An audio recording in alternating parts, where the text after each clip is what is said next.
Évangile de Marc, chapitre 1, versets 14 et 15. Évangile de Matthieu, chapitre 13, versets 31 à 35 et chapitre 18, versets 1 à 6. Psaume 140, versets 13 et 14. Et après que Jean eut été livré, Jésus alla dans la Galilée, prêchant l'évangile de Dieu et disant : Le temps est accompli et le royaume de Dieu est proche. Repentez-vous et croyez à l'évangile. Il leur proposa une autre parabole, disant : Le royaume des cieux est semblable à un grain de sévéné qu'un homme a pris et semé dans son champ. C'est bien la plus petite de toutes les semences, mais quand il a cru, il est plus grand que les légumes et devient un arbre, tellement que les oiseaux du ciel viennent et s'abritent dans ses branches. Il leur dit une autre parabole. Le royaume des cieux est semblable à du levain qu'une femme a pris et caché parmi 3 mesures de farine, jusqu'à ce que tout fût levé. Toutes ces choses, Jésus les dit en parabole aux foules, et il ne leur disait rien sans parabole, afin que fût accompli ce qui a été dit par le prophète. J'ouvrirai ma bouche en parabole, je proclamerai les choses cachées depuis la fondation du monde. En cette heure-là, les disciples s'approchèrent de Jésus et dirent : Qui donc est le plus grand dans le royaume des cieux ? Et ayant appelé un petit enfant, il le plaça au milieu d'eux et dit : En vérité, je vous le dis, que si vous ne vous convertissez et ne devenez comme les petits enfants, vous n'entrerez point dans le royaume des cieux. Quiconque donc se rendra humble comme ce petit enfant, celui-là est le plus grand dans le royaume des cieux. Et qui recevra un seul petit enfant comme celui-ci en mon nom, me reçoit. Mais celui qui scandalisera un seul de ces petits qui croient en moi, il vaudrait mieux pour lui qu'on lui pendît au cou une meule de moulin et qu'on le jetât au fond de la mer. Tu rends justice aux pauvres, Seigneur, je le sais. Tu fais droit aux malheureux. Oui, les fidèles te loueront, Seigneur. Les hommes droits pourront rester en ta présence. Amen.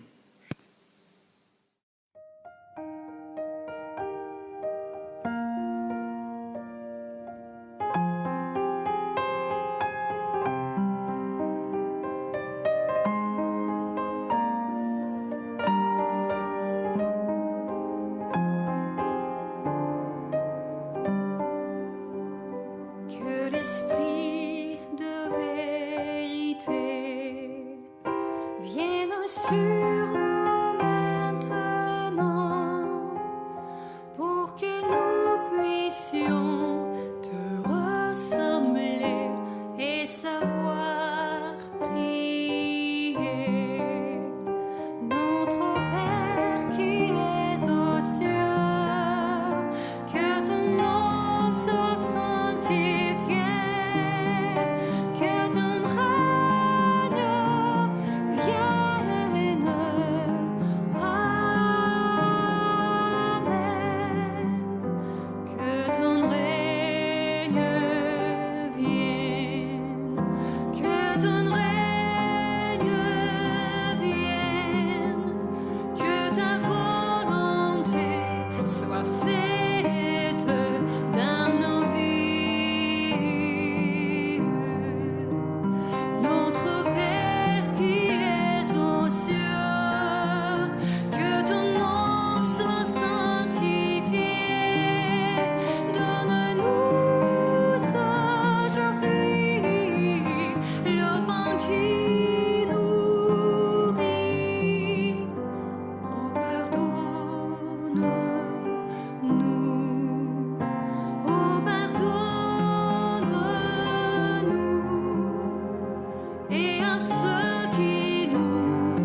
Chers amis, bonjour. Stéphano n'est pas avec nous aujourd'hui, mais nous continuons nos cultes vidéo.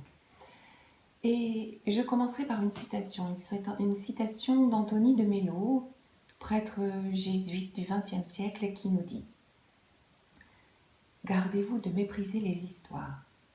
C'est avec une chandelle d'un sou que l'on trouve une pièce d'or. C'est par le biais d'une simple histoire que l'on découvre les vérités les plus profondes.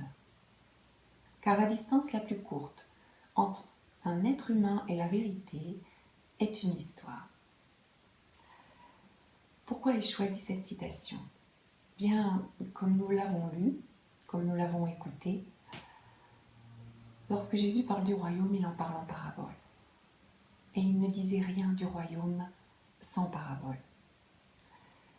Dans le sermon sur la montagne, Jésus donne des enseignements qui ne sont pas des paraboles, nous rappelle Antoine Nuis.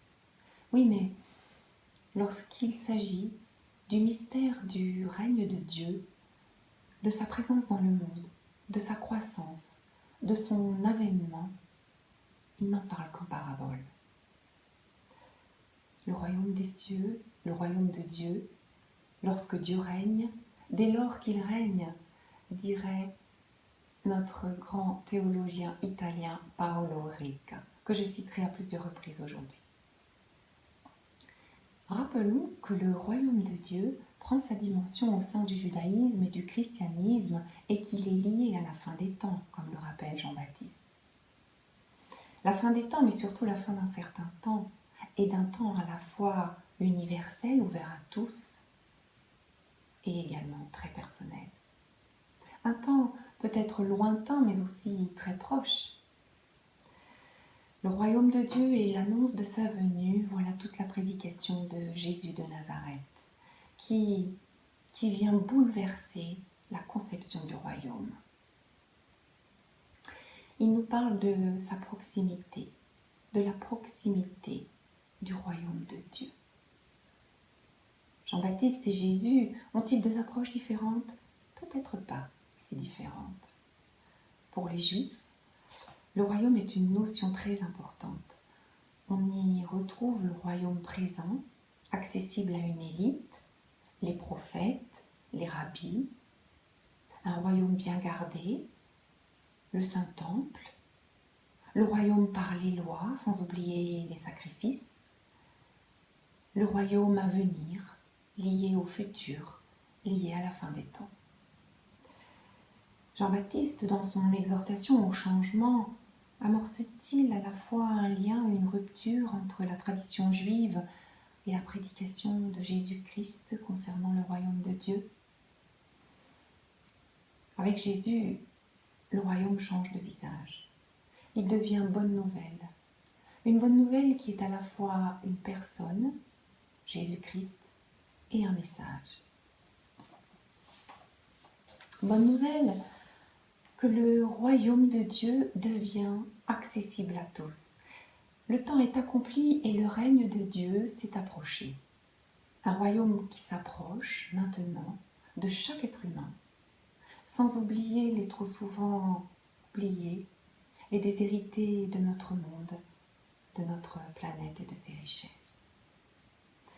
Donc Jésus, un royaume qui ne dépend pas d'un lieu, rappelle Antoine Nuis, et qui ne doit pas rester une espérance lointaine, mais plutôt une réalité à accueillir dans ma propre histoire, à vivre ici et maintenant. Un royaume tout à construire, car le temps est venu. Alors, que nous dit Jésus sur le royaume de Dieu ? Jésus parle du royaume en parabole. Antoine Nuis dit qu'ainsi il nous permet de nous ouvrir toujours à de nouveaux espaces de signification. Et puis, les choses cachées depuis la fondation du monde se révèlent par des paraboles et non par des raisonnements. Il existe un niveau de vérité qui est au-delà de la pensée, qui ne s'explique pas, mais qui se raconte. À l'époque, comme aujourd'hui, n'aimons-nous pas écouter les paraboles comme des histoires à interpréter ? Le royaume comme un grain de sévenée. une graine de moutarde si petite qu'avant de devenir l'abri des petits oiseaux, elle a dû mourir sous terre, puis germer, puis traverser l'écorce pour accéder à la lumière et enfin devenir la plus grande de toutes les plantes du potager. Le royaume semblable à du levain qui fait lever toute la pâte. Le levain mélangé à la farine qui sera tout entière transformée. Cette farine citée en grande quantité dans notre texte pourrait bien être le monde dans lequel nous vivons, la société tout entière transformée par la présence des disciples en son sein. Ou encore, le royaume des petits-enfants, où le plus petit deviendra grand, ou celui qui sait qu'il a tout à apprendre, qui se met à l'écoute de la vérité de Dieu, connaîtra le royaume. Ainsi, les paraboles nous accompagnent sur notre quête du royaume de Dieu. Je vous propose maintenant de nous arrêter sur ses caractéristiques et ses contenus qui le rendent plus qu'une espérance et pas du tout une utopie. Tout d'abord, il s'agit du royaume de Dieu et pas du mien, celui de Dieu. Jésus écarte tous les autres règnes, de David, d'Israël, de César, de Pilate, de l'Empire romain. Le royaume de Dieu peut être dans l'Église, mais reste toujours le royaume de Dieu. Il n'appartient pas à l'Église, ni à Israël, ni au pouvoir politique.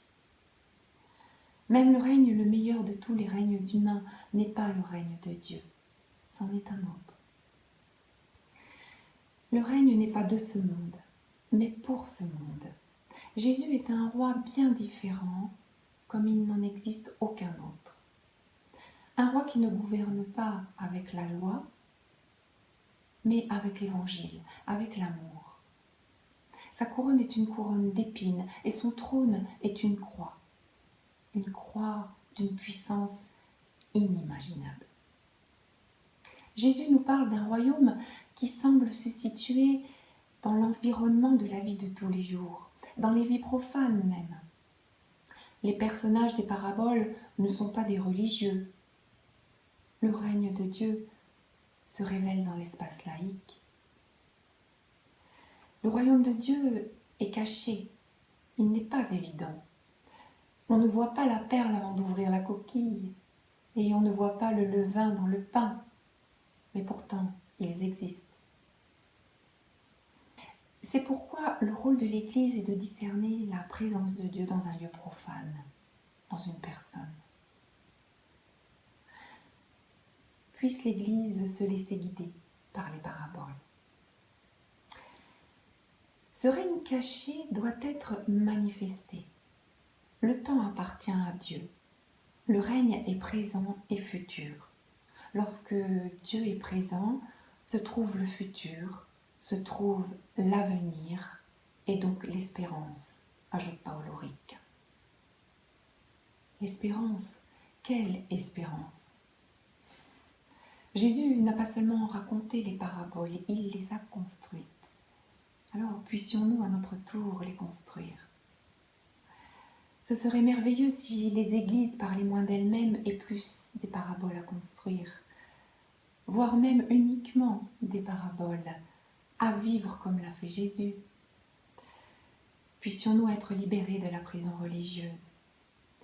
Si Jésus est dans la religion et non au dehors, qu'il en soit le thème principal. Parlons maintenant des contenus du royaume. Rappelons qu'avec la prédication, la guérison est la principale chose que Jésus a accomplie.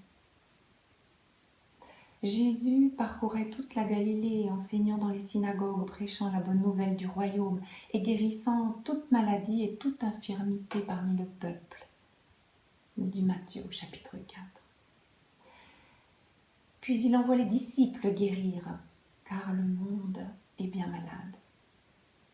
Dans l'évangile de Luc, au chapitre 9, nous lisons: En ces temps-là, Jésus rassembla les 12. Il leur donna pouvoir et autorité sur les démons, et de même pour faire des guérisons. Il les envoya proclamer le règne de Dieu et guérir les malades. Guérir serait possible si nous avions la foi grande comme un grain de sévéné.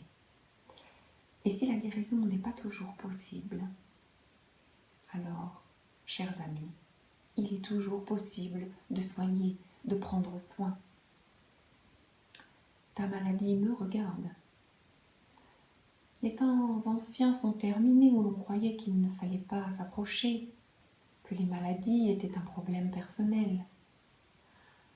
Le règne de Dieu se trouve donc là où on prend soin des malades. En Italie, il est exceptionnel d'ailleurs de voir que tous les soins sont gratuits. La société prend en charge toutes les dépenses.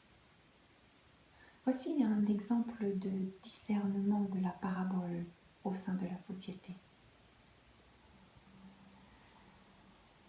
Le règne de Dieu se trouve également là où les démons sont chassés.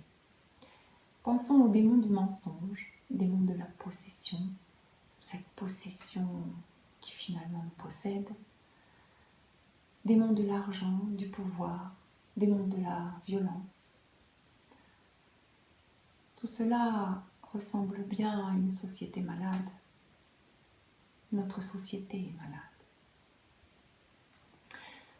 Le royaume de Dieu encore est là où il y a distribution et partage du pain quotidien. Il est écrit: l'homme ne vivra pas de pain seulement, mais de toute parole qui sort de la bouche de Dieu. La priorité de Dieu est qu'il y ait d'abord du pain pour tous.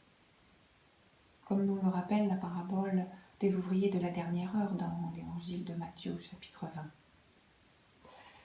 Celui qui a faim ou qui est dans le besoin n'écoute pas. Ventre vide n'a pas d'oreille, ventre affamé n'a point d'oreille.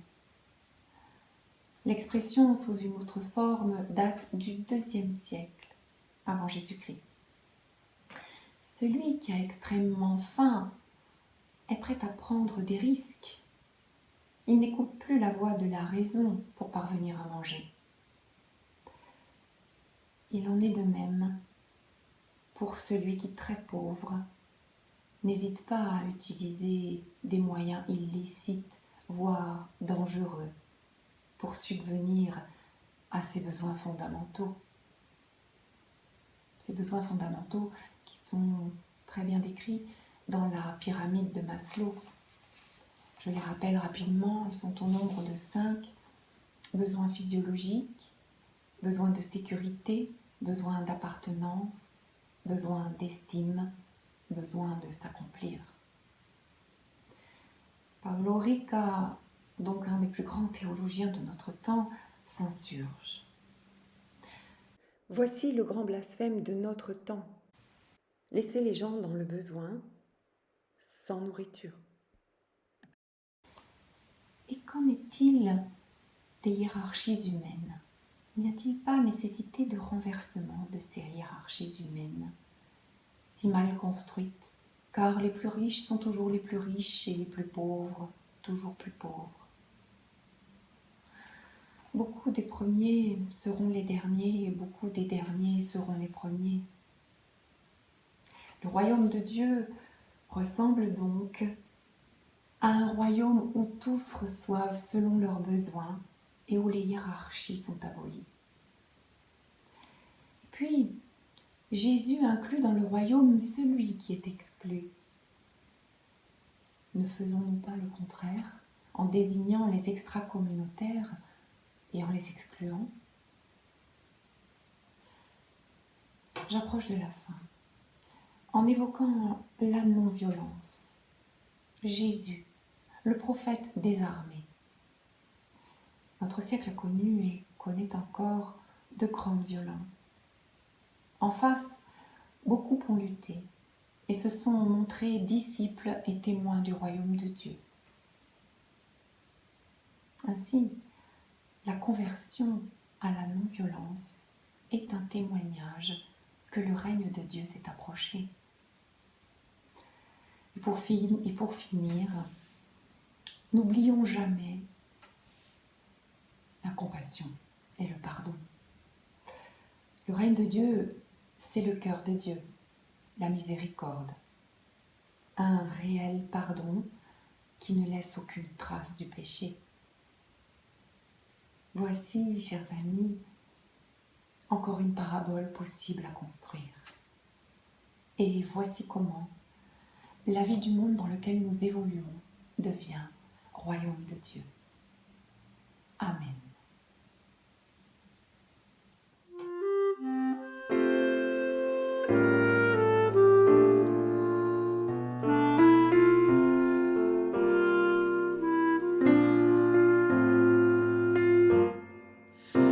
Que l'Éternel te bénisse et te protège. Que l'Éternel te regarde avec bonté Et qu'il te fasse grâce. et qu'il te fasse grâce. Que l'Éternel veille sur toi et t'accorde la paix. Que l'Éternel te bénisse et te protège. Que l'Éternel te regarde avec bonté et qu'il te fasse grâce et qu'il te fasse grâce. Que l'Éternel veille sur toi